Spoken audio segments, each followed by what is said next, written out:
on now to weathering rate. How fast does something weather? So this is Roman numeral number 2 under section 2, surface processes, in our geology notes. So we're on page 29 of the green notebook.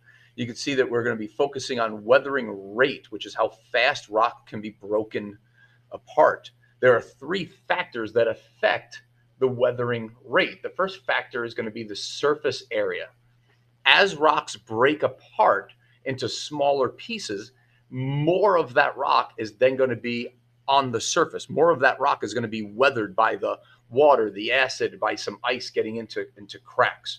We can see an example of that here. I've got some tablet, an antacid tablet that's whole, and then another one that's been broken up. So it's the same mass between the two. It's the same amount, the same volume between the two.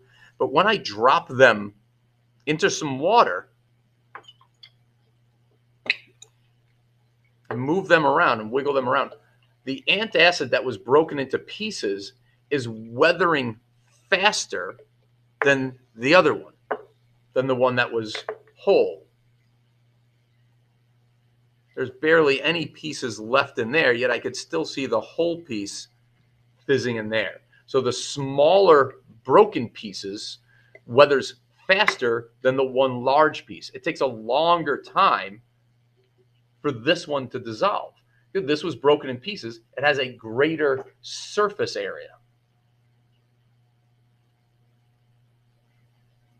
The amount of material is the same. That hasn't changed.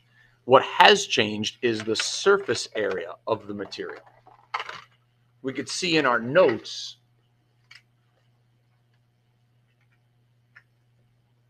on page 29, if we look at this box right here, it has a side that's 3, let's